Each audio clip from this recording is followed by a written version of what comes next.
Good morning, comrade. You're listening to WHIVLP New Orleans 102.3. This is your weekly Good Morning Comrade. Happy 2025. This episode is going to be going live on the 11th of January 2025. And let me tell you something. A lot of stuff has happened in 2025 so far.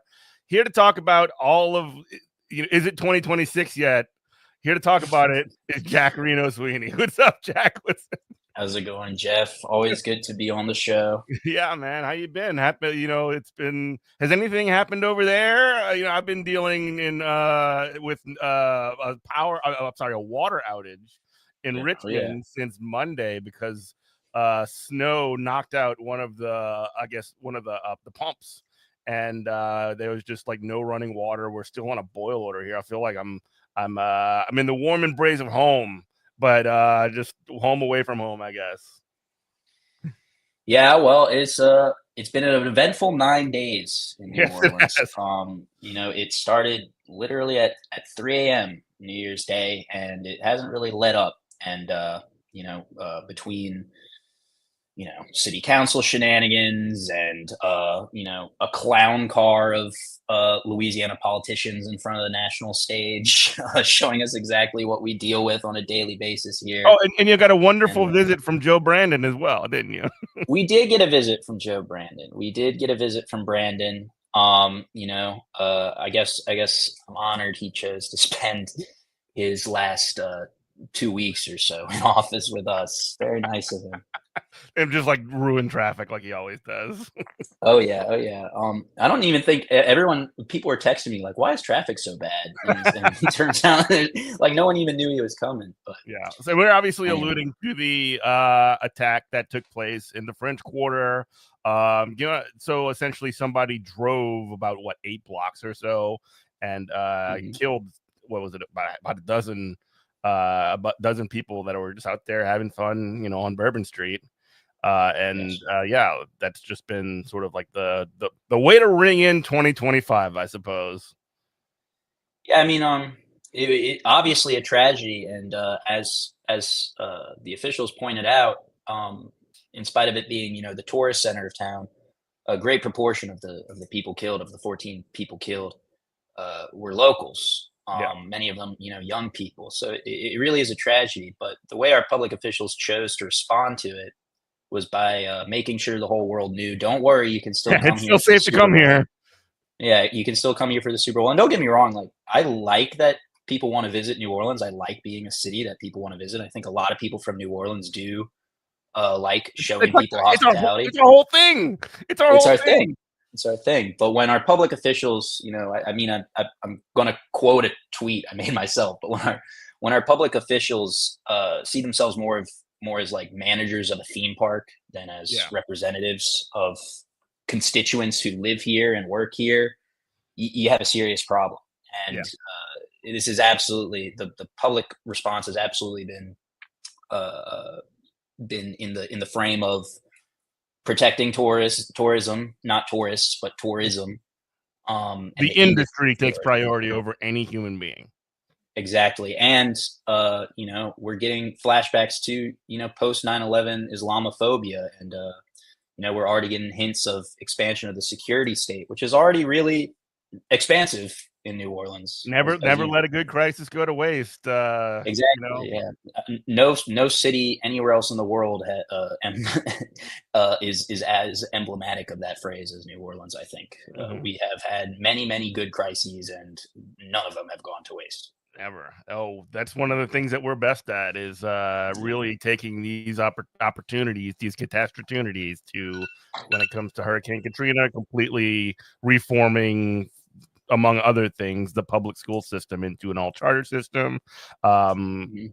And now, I mean, obviously, after this attack, there's going to be in the French Quarter definitely some changes that take place in how things run.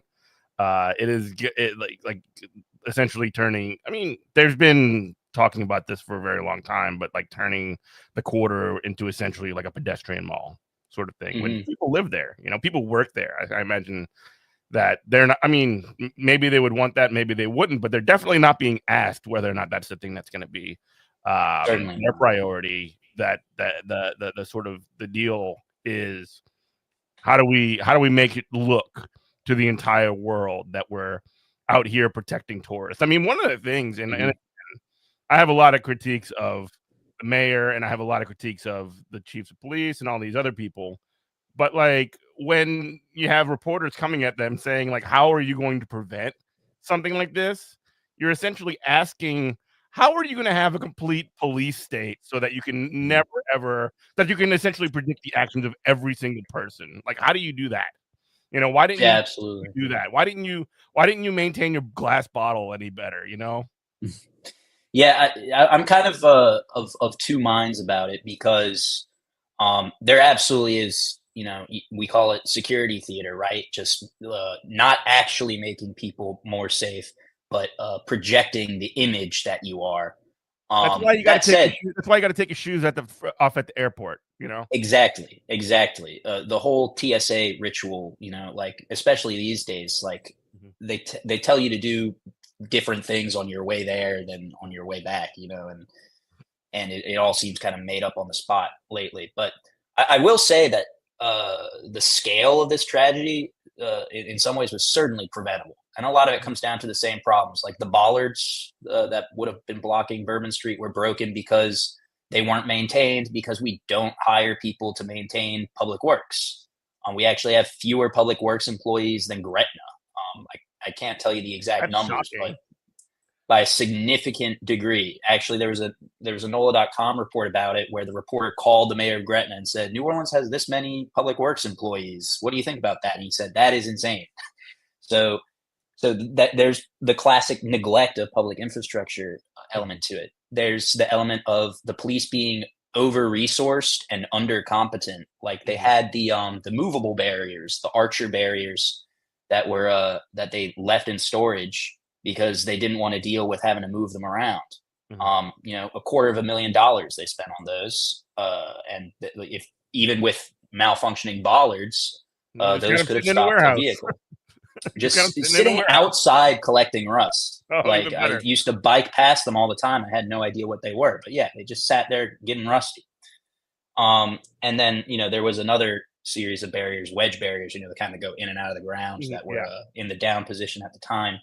And people do, I think, rightfully point out, if someone wants to kill a lot of people, they'll find a way to do it. But just there were so many ways that the scale of this tragedy, like I said, could have been reduced, or at least um, you know reduced in some way that just didn't happen. And all of the proposed solutions involve having more cops present, which that you can have a million cops, they're not going to stop a car coming Mhm. through, if you refuse to maintain infrastructure.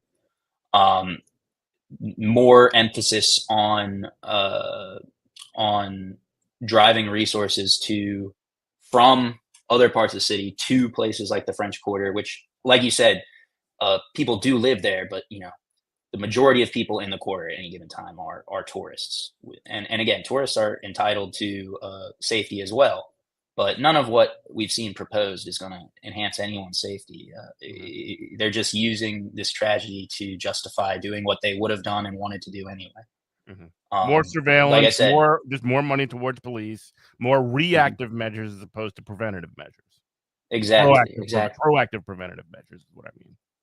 Precisely. And just the level of incompetence up and down. Like, I'm kind of grateful for that ridiculous press conference because you had the Republican governor, Jeff Landry, the Republican Senator, John Kennedy, our Democratic Mayor, Latoya Cantrell, and the Chief of Police, all saying essentially the same things and making it crystal clear how this is, the deterioration of our infrastructure, of public works, of things that make the city livable, and the emphasis on expanding the security state is a bipartisan measure.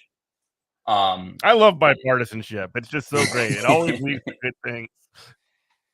Yeah, I mean, when CNN showed the press conference after it ended, that even the anchor said, "Wow, well, if I was a resident of New Orleans, I would not feel good about that press conference." So it was, it's embarrassing. Our lapdog media like looked up from us for a second and is like, "What?"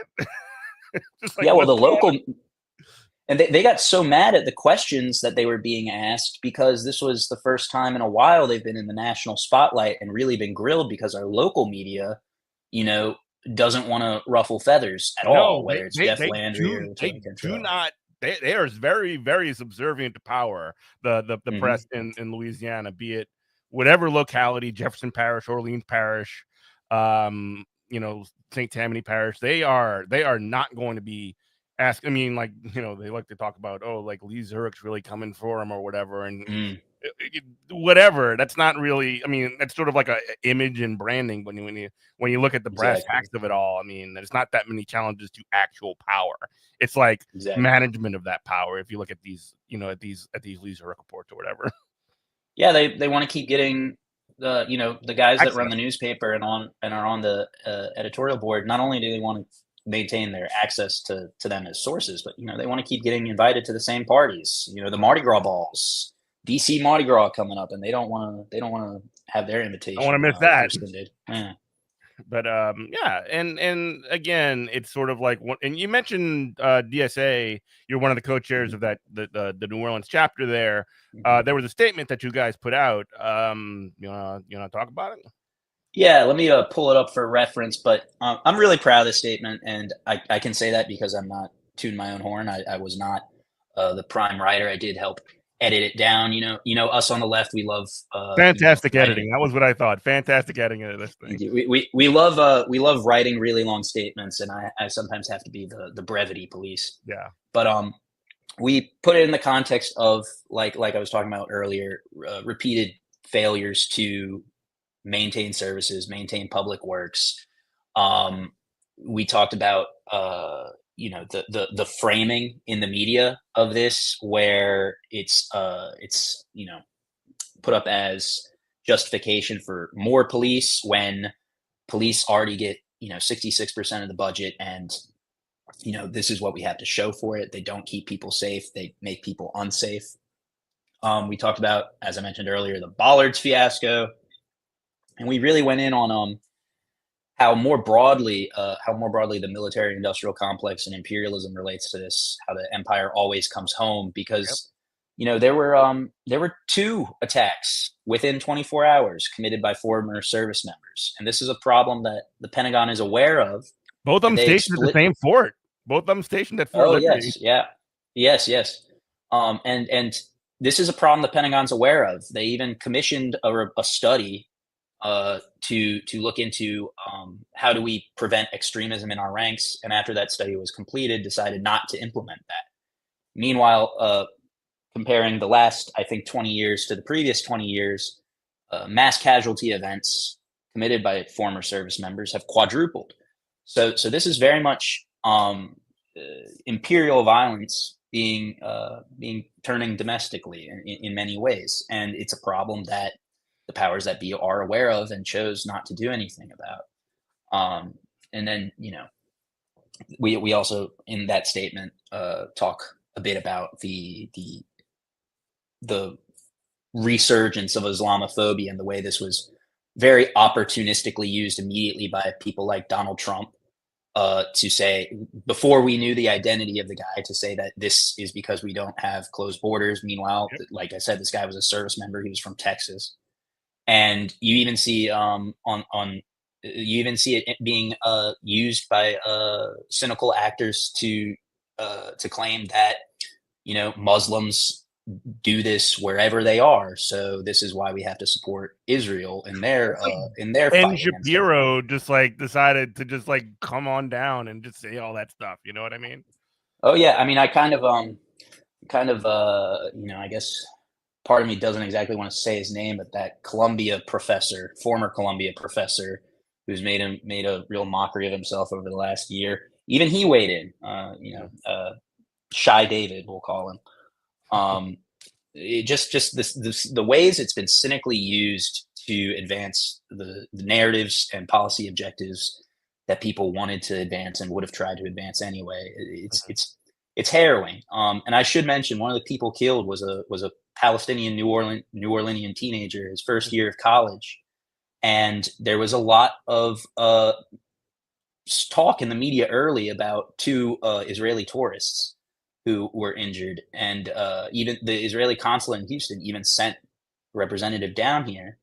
And meanwhile, the person who lost, one of the people who lost his life is someone who may have family members who experience imperial violence at the hands of Israel and the United States as its primary financial and political backer. So it's really difficult to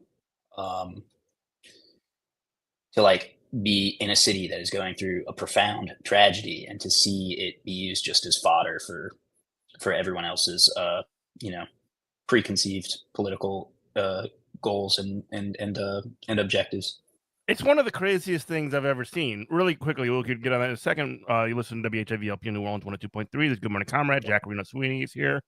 But like what you were just saying, like watching the sort of like your catastrophe that's taking place go through the like, you know, the discourse machine essentially, where they talk about did they even bring up DEI as a possibility for like why? I think did they bring up DEI as a reason for like the attack being successful or something like that? I'm sure somebody somewhere talked about it. I mean, you see Elon Musk posting on Twitter about the fires in Los Angeles being, you know, DEI is responsible for that. It's just like that these people have a very sort of like focused like mind on these sorts of things, and it's always on whatever their hobby horse is. Like you mentioned earlier, you said Donald Trump immediately comes out and is like, immigrants did this, and obviously that wasn't true. This guy was a guy from Texas who was a U.S. troop. Can't be much more American than that. But it doesn't matter. All you need to do is just sort of say the shibboleths and score your points with your people, and people are gonna, you know, those people are gonna essentially, you know, just go, hell yeah, retweet, you know, whatever. Absolutely. And they're the one to talk a little bit about the commonality between the reaction to this attack and the reaction to the wildfires in LA. They're like extremely valid criticisms you can make about the mayor of Los Angeles and the government of Los Angeles, as well as our mayor and our governance, as we've been doing. You have to make those just critiques. aren't. You need to make those critiques. And what these people are doing, and they're doing it on purpose. I'm sorry to interrupt you. What they're doing on purpose is they're pointing at something else, and that actually takes it takes attention away from the legitimate critiques that you can and should be making. Absolutely, and that's part of their intention. They want to distract from addressing the root causes in favor of advancing their own objectives, which is being done on both among, you know, the Elon Musk weirdo conservatives who have DEI as their hobby horse, and among, you know, more cynical mainstream liberals who want to use this to justify their support of you know, the massive security state that we have in this country. We are more surveilled than we've ever been in history. We're not the most surveilled people in the world, no doubt. That would be Palestinians living in Gaza in all likelihood. But we're more surveilled than we ever have been, and it has not made us more safe. It has not made us more safe at all. It's made us, I would argue, less safe. We've become less safe as the security state has expanded. And in LA, you see the other LA, I'll say, you see like really in a really horrible way, where they take money from the fire department to give to the police, who are now talking about the threat of looters in areas affected by fire. And The real that problem. reminds me exactly. And we were talking about this a bit before the show, but it reminds me like 1-to-1 of what people were saying about looters in the aftermath of Hurricane Katrina. It's a bit different because a lot of people had to look for food and stuff in New Orleans during Katrina, but this fixation on looters as the problem instead of looking at the actual issues is I'm having flashbacks. We haven't learned anything. It's the classic sleight of hand. I mean, Mhm. Hurricane Katrina, we had that exact same thing. Why are people smashing the store windows and taking the televisions? It's like, who cares? Who cares? Right. Look at what's around Right. you. The entire house is on fire. Why do you care if somebody's smashing a window and taking a television? Well, I should say, first of all, there doesn't actually seem to be any evidence of looting in Sure, LA. sure. I'm just Not that saying, it matters. Not that it matters. even if that is happening, who Right. cares? You know what I mean? Right. Yeah, it doesn't matter at all. And you see it in the way LAPD talks about. They're like, if anyone tries to loot, we'll get them. Like it's almost like they want to have an excuse to bust people up, to use Give all the us a fun reason. tools that they have. They're chomping at the exactly. bit. They're ready to Exactly. inflict some justice. You know what I mean? Exactly. Which that's the relationship of I shouldn't say almost every, because it is every police department to the communities that they police, they surveil, that they in many cases terrorize. Mhm. And yeah, like again, like we said this a bit before the show, but sort of everywhere is becoming New Orleans now. We were just unlucky and had it happen to us first, but you're seeing climate crisis in LA looking a lot like Hurricane Katrina did. You in Richmond, you've got your pumps failing, which it's always crazy when I hear about pumps failing anywhere else. Yeah. This gives you But flashbacks. Maybe it's Oh, yeah. it's me. Maybe it's not wherever. followed Maybe you. it's me. Yeah, maybe, it's very much true that if you're from New Orleans or lived there for any significant amount of time, wherever you go, you bring a little bit of it with you, and usually that's a good thing. But maybe in this case, I brought the water outages and the boil orders and all the bad stuff. Mm-hmm. But I do cook gumbo for my friends, so that's a good thing. I will share it. I will do that. So there you go. We will insist on our friends abroad eating seasoned food and whatnot. Oh yeah, make sure. Yeah, hey, you ever try food that tastes good? Try this. What's the problem? Just to kind of like get off for a second. One of the things I've noticed about living in Richmond for a while, they put like way too much sugar in everything. Like you go to an Italian restaurant, you get some tomato sauce or whatever, it's way too sweet. Oh man, it drives me crazy. Oh yeah, my grandmother tells me about my grandfather's parents, who were from Louisiana but were from North Louisiana, and said that the only seasonings they knew about were sugar and salt. And that's unfortunately still true of even in the South, where we have the reputation for good food. A lot of people do really just season with sugar and salt, and that's a shame. That's a real shame. At least get yourself some Tonys, Yeah, the salt's a good start. Lay off the sugar. I mean, like you need it for some stuff, but not for everything. Come on. Yeah. Anyway. Oh yeah. Sort of as we sort of like bring it back. I mean, like again, when you look at what's happening there, you mentioned the failures of infrastructure in New Orleans. You look at the failures of infrastructure that are happening in Richmond, and you have to see, it's a little bit different from the side of like, I guess, I don't know what infrastructural solutions other than like active prevention, like clearing brush or whatever could happen in the West Coast, but you do sort of see just a lot of the fraying of the sort of neoliberal state and all of these things kicking up all at once. I don't know. Have you really thought about this? I mean, there has been so many crises over the past probably 10 years, 10, 15 years. Probably, I mean, starting from, when I started paying attention to it, I guess was when the levees started failing and after Hurricane Katrina. But then you see, huge things like the Flint water crisis. And you also see like these other catastrophes that pop up. I mean, we are seeing you know, the sort of back end of neoliberalism, and that it, you know, coming in the form of the infrastructure that we've refused to invest in for generations, finally falling to bits. Yeah, the neoliberal project finished its job of hollowing out the state just in time for the climate crisis when the only thing that can meaningfully address the climate crisis is a state with a substantial infrastructure and apparatus to handle these massive problems. Yeah, and I hate to be this guy, and I'm just sort of like, maybe this is just the stars aligning, but like, we're recording on Thursday.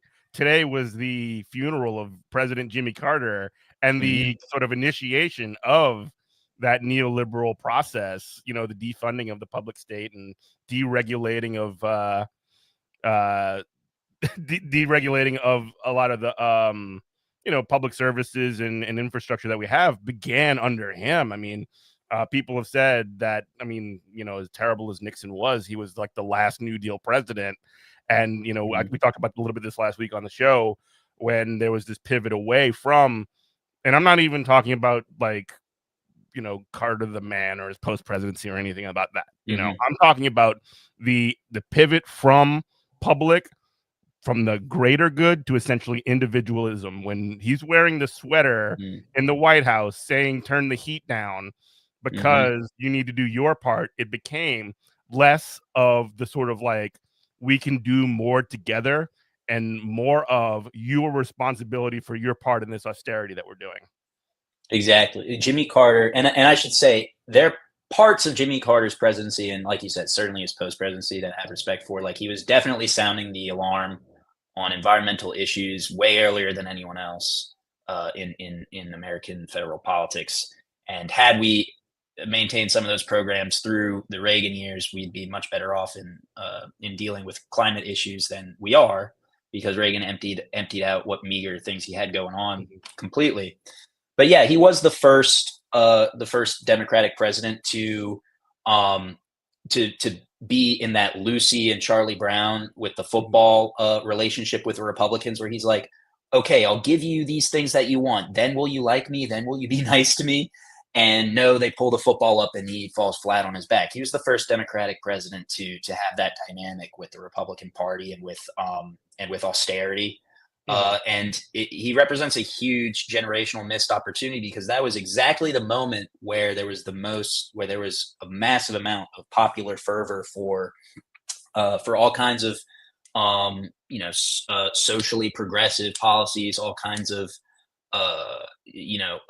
that was the height of Americans' disdain for imperialism. There were abolishing the CIA was not an uncommon position among Democrats in Congress when Jimmy Carter was president. Mhm. And there were, even guys like Ted Kennedy were hanging out with Michael Harrington sometimes. All like, and I like asterisk on both of those Yeah, individuals, we're but not Harringtonites. right. But all that said, there was opportunity there. There was potential there that was totally wasted by Jimmy Carter's kind of inability to really stand up uh, to the opposition. And yeah, he did. After his presidency, I do admire a lot of the work he did. But Mhm. if you blow it that bad, there's a there's Yeah. a big asterisk on your whole career. I mentioned this to Robert last week. You go from, you know, I mean, again, the other asterisk by, um, you know, Johnson, Lyndon Baines Johnson. Like, you know, Hmm. his Hmm. politics were definitely not mine, but he was definitely the person that sort of implemented the Great Society, signed the voter right bills of 1964, et cetera, et cetera, et cetera. But I mean, like, he had to be pushed into those positions.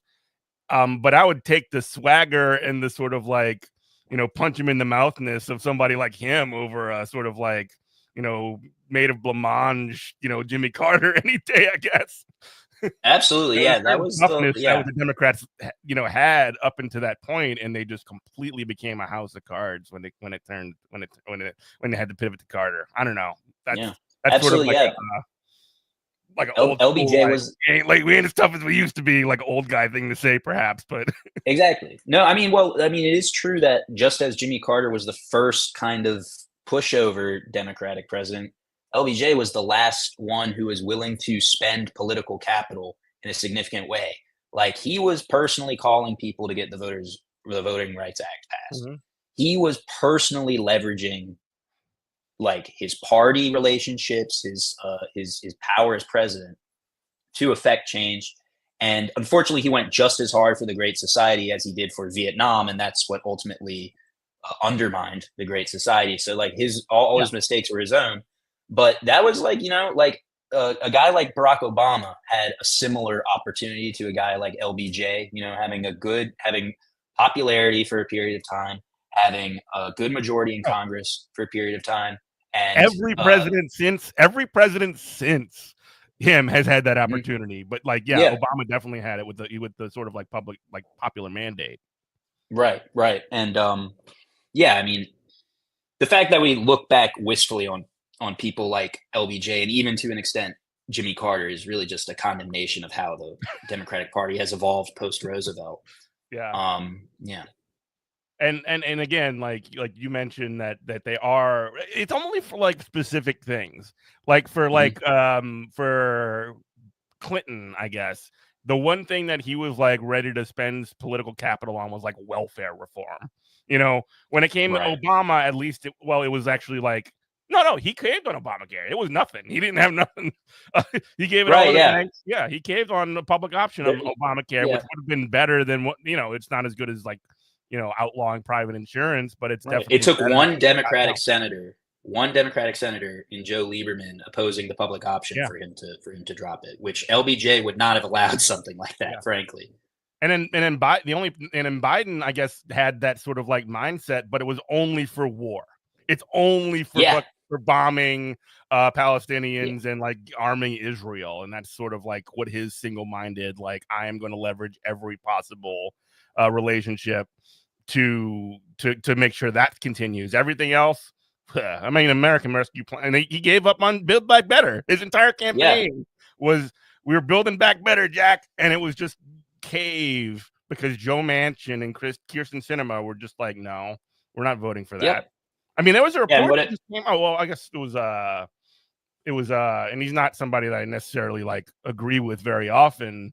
He's probably one of the more progressive people in Congress. Ro Khanna, he said there was a mhm, incident that happened when they were trying to mhm, implement a final Biden pick for the National Labor Relations Board, and it was a deadlock, and Joe Manchin was out of town. They couldn't get Kamala Harris to come in and break the tie. mhm, So it's just this idea that like Democrats don't prioritize or aren't willing to fight for like even very basic things. Because what yeah, ended up happening, the results of this was the Democrats essentially are not going to even go into the Trump presidency with a temporary majority on the National Labor Relations Board, which is critical for the state of labor in mhm, this country. It's gonna be way worse. Unions gonna suffer just yeah. because of that, because of one vote. Yeah, the NLRB would have been more or less safe, or For as a safe as time, it at least, for really, a time. right, for 2 years, which would have Yeah. brought us to the midterms, which Mhm. a lot can change in two Yes, years around the midterms. absolutely. And it should also be stated that like for ages, like the one thing you could say that Joe Biden was all right on, the one thing you could say that he left some kind of positive legacy on Mhm. was a robust NLRB. Yep. Um, and Lena Khan, I guess Mhm. I should shout out. But um, he, Consumer you know, Financial no, I'm sorry, it was, Secretary of, Commerce? not Secretary of Commerce. No, Yeah, and she no, was the head of the. CFPB, Yes, she was head of Consumer consumer. Financial Protection Board. Yes, exactly. And his administration, I should say, because I think we know that he's not really tending to the day to day stuff. As close to a vegetative Just let state it as you die. can be in while also able to, like, walk around. Yeah, I mean, he's been spending these last weeks of his presidency just doubling down on this narcissistic impulse, this that I think is like fundamentally who he is. Like when he is yelling at reporters, nobody's met as many world leaders as me. And it's like, well, yeah, I mean, half the people you're talking to are like half your age, and you've been in government since the Vietnam War. Of course you've met more world leaders. Like, that's not the flex you think it is. The way that, and you brought up Build Back Better, and I want to say this, Build Back Better was what Joe Biden wanted to be his biggest lasting legacy. He wanted that to be his biggest project, and no one stuck by him on that more. No one fought for that alongside him harder than the, minuscule further left part of Congress, the squad and so on. And what do they get for that? What do they get for their trouble? They get blamed for his laws, for Kamala Harris's loss. They get blamed for the Democratic Party cratering, and they turn away from it completely. Again, that's kind of, for some of those members of Congress, that's kind of their Lucy in the football moment in some ways. But it was the right thing to do to support Build Back Better, specifically the way some squad members supported Biden, even when he should have been replaced, like right before he was replaced, I should say. Was a misstep, but supporting Build Back Better was the right thing to do. That was the right thing to spend political capital on, and members of Congress did, and they got nothing for it whatsoever but contempt. It's ridiculous. The most narcissistic president of all time. Yeah, and well, that's a pretty high bar. I think Obama. Did I say all time? I meant our time. Our time, maybe. I mean, yeah, like he's settling petty grievance. Yeah, Obama is too, but just the way that Joe Biden's defined his presidency as like, oh, Barack couldn't get that done. I'd like to see Barack try this. Like, just so pathetic, frankly. Like anyway, I mean, the one small silver lining of the way the presidential election turned out, if you ask me, is that Joe Biden has been denied a legacy he never, ever deserved. If Kamala Harris won, he probably would have gotten that legacy he really, really wanted and never deserved.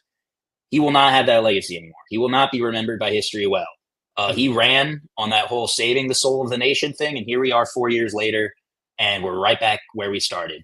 And it's probably going to be a bit worse. A worse situation, almost unquestionably, yeah. And yeah, and that the sort of like, when you sort of look at the sort of situation that we're in now, and you see that even after and this is something that we talked about a little bit earlier about, the Democrats would rather reign in heaven than reign in hell than go to heaven. When you see somebody like AOC, who is a genuinely popular, and there's critiques, not necessarily nearly as many as the ones that there are to the other people that we put asterisks on.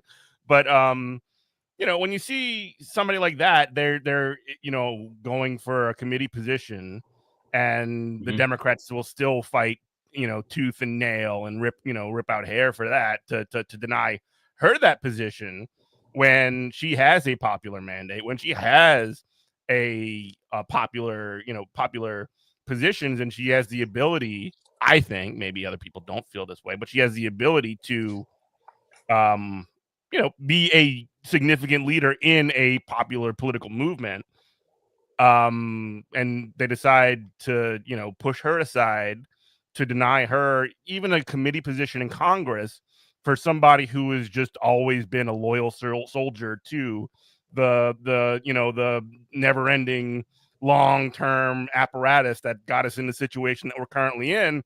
How can you look at that and not think that these people are the enemy? Now, I mean, we live in America. The political scope is very narrow for what is actually possible in terms of at least the official channels. But how are you supposed to relate to, a party that is essentially in its very bones counter any kind of working class progress, any kind of anything that is not business as usual? You know what I mean? How do you relate to that when you're trying to actually build social movements to make change? Yeah, the party, such as it is literally, not figuratively, dying. All of its top figures and all the people it's investing with, whatever shreds of power the party has going into the next 4 years, Dude, are Joe Biden is what, 80 something years old? 80, Jimmy Carter dude. died at 100. We talk about how old Jimmy Carter was. Joe Biden's like less than 20 years younger than him. He was president before I was born, and I'm old.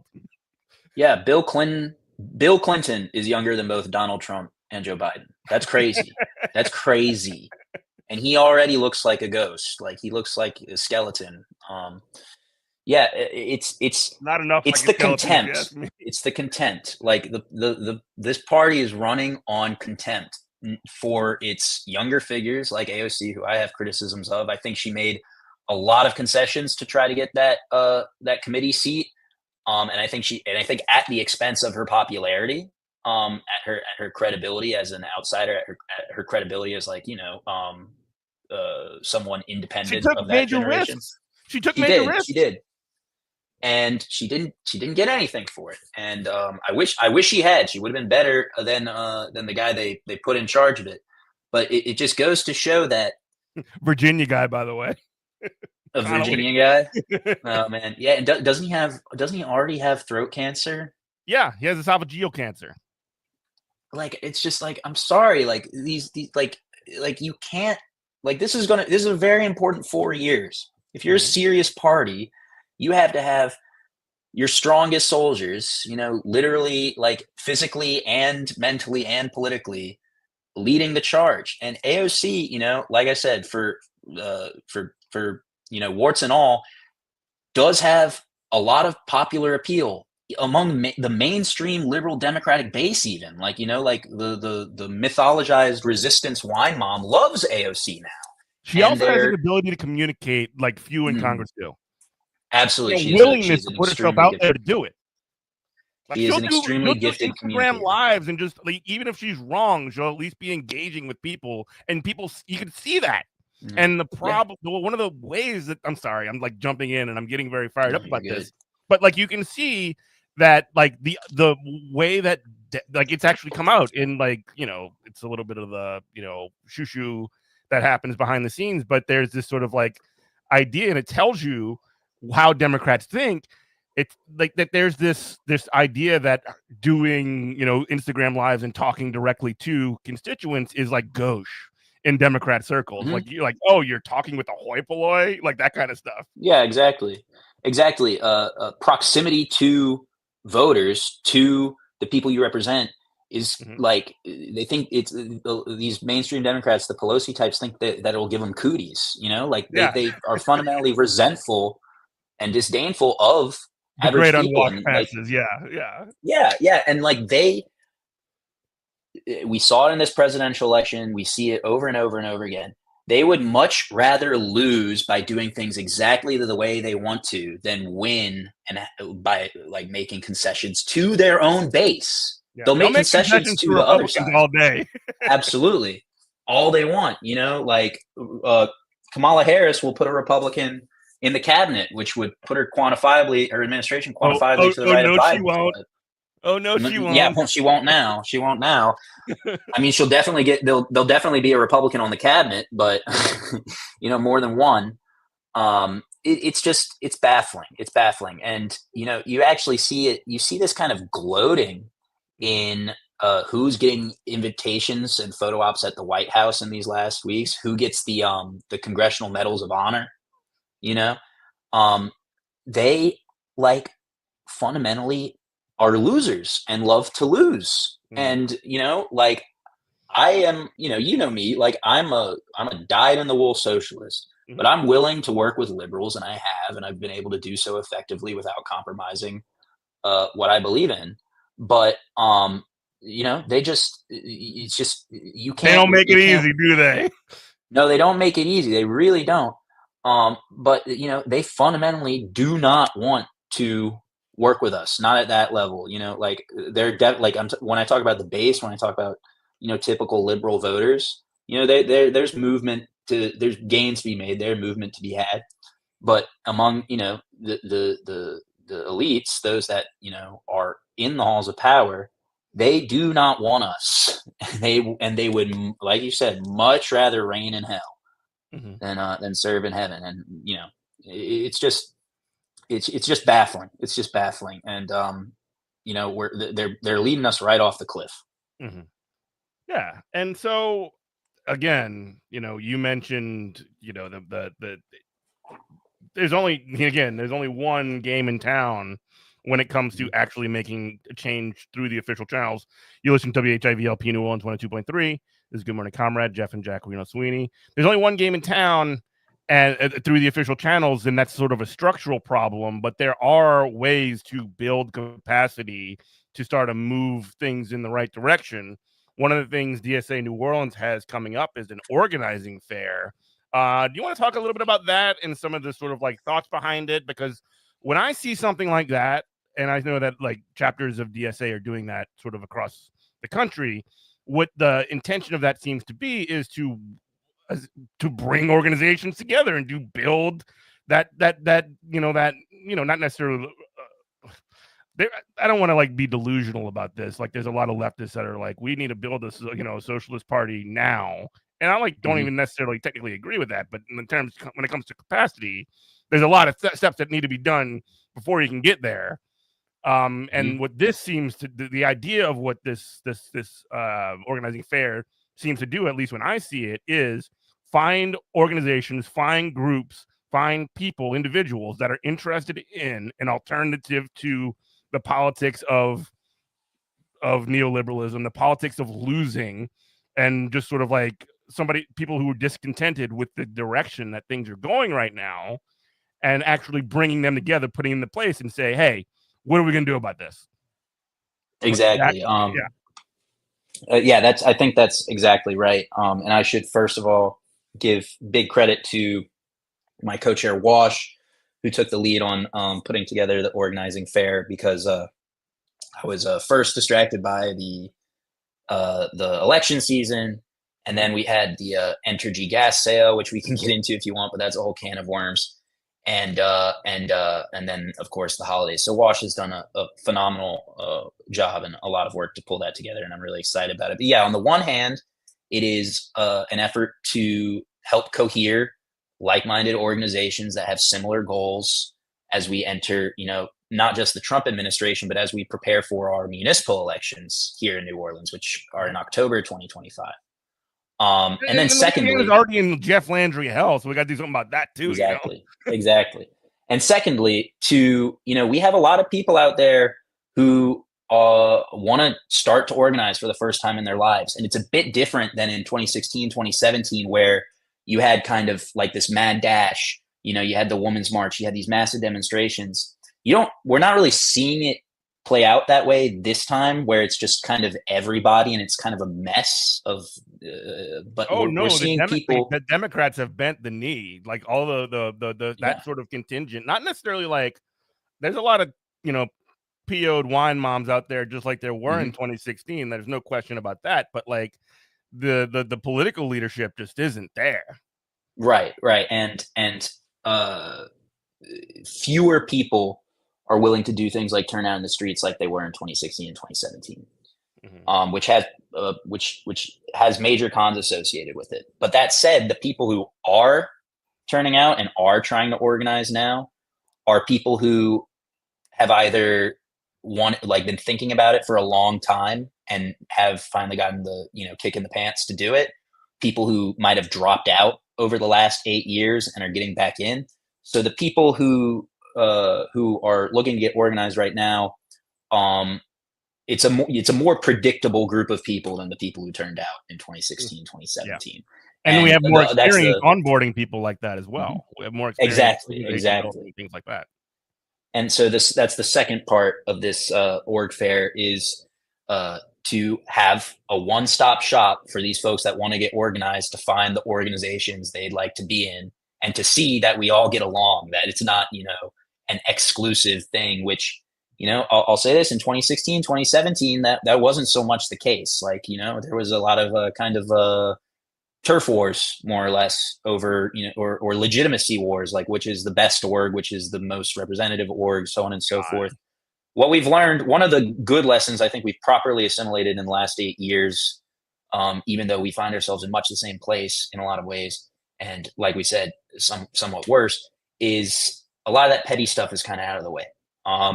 Like we know what the assignment is, and we're all putting our nose to the grindstone to do it. And I'm not seeing as much of the just kind of chaotic sniping at each other that we got in 2016, 2017. Thank God for that. I mean, geez. Yeah. You ever see that? I mean, movie? I should knock on wood, but let's not get our put the cart before the horse or any count our chickens or any of the other cliches. But exactly. You ever see that movie, The Warriors? Classic movie from the 1970s. Yeah, the musical. No, many years. Musical. Not a musical. It's not a musical. No, but it's about two gangs. No, right?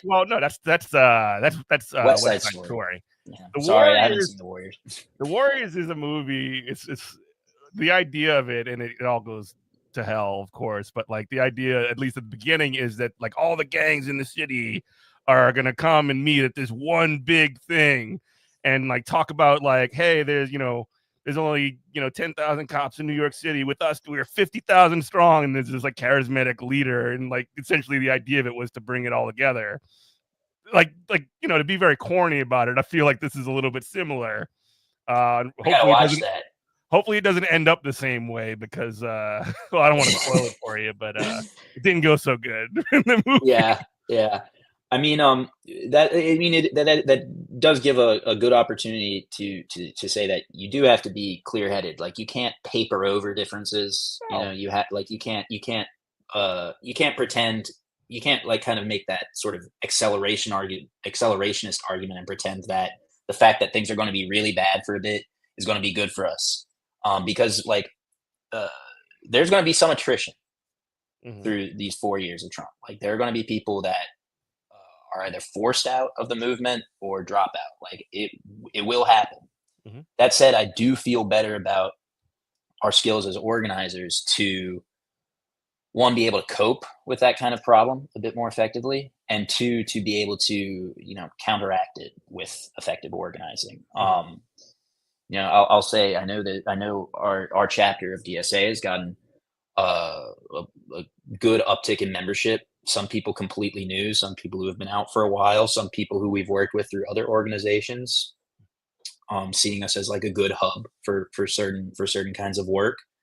We've been able to maintain a lot of interorganizational relationships that started for namely things like Palestine solidarity in the last year and change. And I see that building. It's frustrating because in spite of the fact that we in terms like us as socialists, we have more people than ever with us right now. If you look at some specific like Palestine solidarity, you have more people in this country caring about that issue than ever before. But there's like a contradiction in that, like in spite of those things, we have not changed policy in a major, meaningful way yet. Like I said, we're 4 years after Trump, we're back where we started, more or less.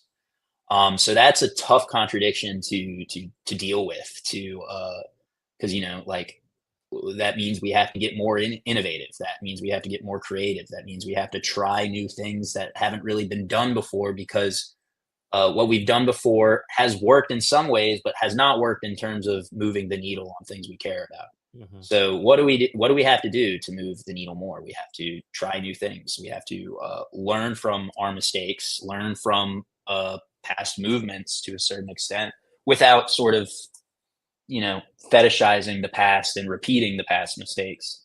But like the socialist movement in this country is bigger than it was in 2016. It's bigger than it was in 2008 for sure. If you like, a lot of people draw the line at where the new American socialist movement started at like 2016 with the Bernie Sanders campaign. I kind of go a bit further back to Occupy Wall Street. That was like the first kind of inkling of popular anti-capitalist sentiment in this country in a long time. And if you compare where we're at to Occupy Wall Street, like we've moved so far. Like we're past the up twinkles. Yeah. Yeah. Yeah, yeah, yeah. No, I remember watching the live streams of Occupy Wall Street and the mic check and the People's I Assembly like the where mic check. I didn't like the uptwinkles. yeah, my mic check has utility for sure. Yeah. But yeah, no, that like anyway. Um, so all it is to say, we are moving in a positive direction in terms of building, as you alluded to, a kind of mass movement that is capable to be the base for a new party. Like, can we like declare the American Socialist Party tomorrow? I don't think so. Are we on the way to have our all our things in place to be able to do something like that within my lifetime? Maybe, probably. Will that party like win something in my lifetime? That's another question. But I think, by the time I'm an old man, we'll have advanced beyond where we are now in terms of how we're organized as socialists. Yeah. And we can't be like doctrinaire. You mentioned the Democratic Party is like dying, like literally and figuratively. Mhm. And like if like how this thing sort of forms, I guess. And this is my opinion, maybe you'll disagree, but like if this new thing that we're building is just called the Democratic Party, but it is everything different than, than the crap show that we currently have, I would be happy with that. I don't Mhm. care. I think that there is a sort of like, we need to have a socialist party that calls itself the socialist. We would need a structural reform to make that take place. We would need to have a Mhm. complete and utter structural, like electoral reform for that to happen. But if it did, and if it overtook the Democratic Party and Democratic Party just dies, that'd be fine too by me. But I kind of don't care. Uh, Like assume the form of the the dead thing, or mhm. create a whole new thing. I don't care. Yeah, I mean the way it will look, I think, is it's dependent on a million and one factors. But if you look at previous evolutions in the party system in this country under this constitution, it usually happens when one party starts to die and like a good chunk of it gets absorbed by something Yeah. new and other like small bits and bobs that have existed in the periphery adhere. I mean, that's how the Republican Party formed in the like just before the Civil War. By R.I.P. to the Whigs. by the dissipation of the Whigs, because the Whigs were not able to withstand the internal contradictions that party had over the issue of slavery. Mhm. The Democratic Party might not be able to withstand this contradiction between uh, needing to rely on a working class base, but increasingly over time abandoning that working class base in favor of being the party of Mark Raytheon Cuban. employees and Mark Cuban. Yeah, exactly. Yeah. Um, I can't say I know what form that will take. That it'll take. And as you know, I am a elected member of an elected member of leadership of the Democratic Party here in here in New Orleans. So and there are good people who do that work and who are in the right place. Mhm. That said, there's a massive amount of not just inertia, but like, undermining by the party apparatus. Yep. Like we saw, like we don't have to get all the way into it, but we saw what happened, with the Nevada Dems and the way The the DNC the came in and essentially moved money from the local party to I'm mhm, sorry, from the state party to the local party, Clark County mhm. Democrats, because the state party the state party had been taken over by essentially a DSA majority, right? Exactly, Mhm. and there's similar cases to that that have happened throughout history. But like I'm sympathetic to the argument that every time they do that, their capacity to do that weakens, and They there are got to other show their ways. hand, yeah. Right, and in other ways, the Democratic Party has weakened further. I think it's lost. I think in this election, it lost a lot of legitimacy with people who had never previously questioned its Mhm. legitimacy. Yeah. So again, Even party apparatus, like parts of the party apparatus are doing that. oh yeah, like Jen Psaki, the former former press secretary on her MSNBC show, was specifically talking about what we were talking about earlier, where she thought the Democrats should have let AOC have that committee seat to signal that that they're willing to pass at the least torch. throw a bone, you know? Yeah, exactly. And as the Democratic Party, the further it gets into committing to not throwing people a bone, the sooner people will start to question its priors, right? So again, I'm not a fortune teller. I don't know What the how form this it's going to take or whatever. That's not important. exactly. To some But I people, that think is important. It is not important to me. right, right. I think we're doing what we need to do to answer that question when it becomes answerable. Yeah. Um, yeah, we're doing what we can to agitate for the conditions we need to do what we want. I don't know if that sounds really vague or not, but that's the way I see it. Yeah, we need it. We can't even talk about what form it's going to take if we don't have the ability to influence which form, like a change at all. You can't Right. build a fire without having tinder and sticks and some kind of way to ignite it. You need to have there's a certain number of steps that need to take place. This is not going to happen like a lot of the sort of like romantic folks will think about it. It's just like, oh, the conditions will get horrible, and then the working class will simply rise up and destroy and overthrow the capitalist overlords. Like, sorry, there's going to be a lot more working parts to it than that. Right. Yeah. I'm not sympathetic to that almost accelerationist argument because I know from experience that it'll just immiserate the people we need to organize. And Yeah, it make creates them chaos. therefore It creates harder to power. It creates organize. chaos. It creates a power vacuum, and whatever fills that power vacuum is going to be something that has power. And right now, if the lid comes off and we do have a power vacuum, the thing that is, well, we're building capacity, like you mentioned. There's a stronger socialist movement now than there's been in several generations. I would still think that if the Democratic Party died, it would be, at least at this point, completely filled by essentially right wingers. It would Right. be If it happened tomorrow, we would be more likely to see a party system dominated by the Republicans and like the libertarians, the worst like maniacs on earth.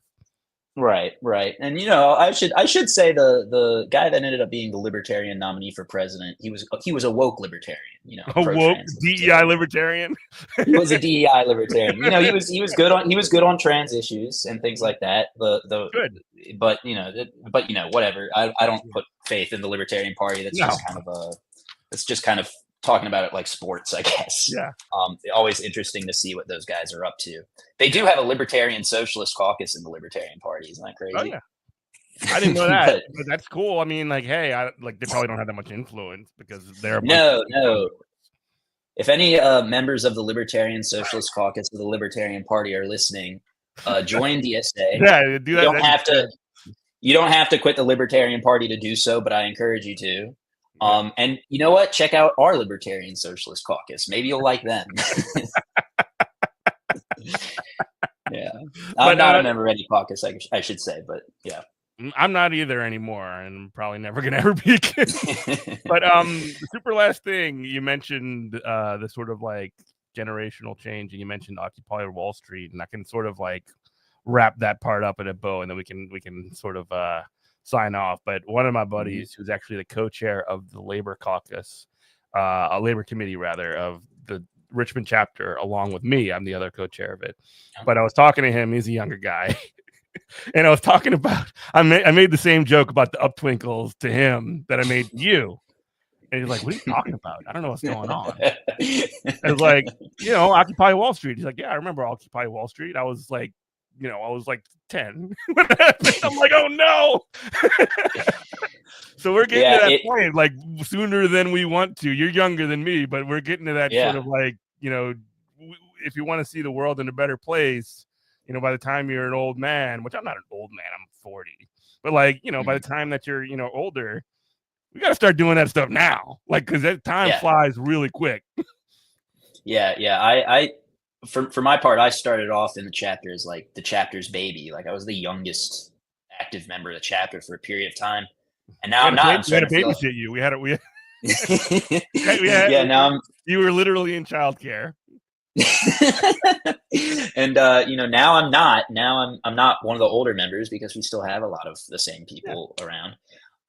But I'll say that it's good when you are in an organization where there is another member that comes in and is active and makes you feel old. That means your organization is alive and thriving and growing. It's not going to die with you. It's not going to end exactly when you put it down. That's actually a very liberating feeling too, yes, because yes. it means that when you get to your end of the part of the marathon, you can pass that baton and somebody else can run.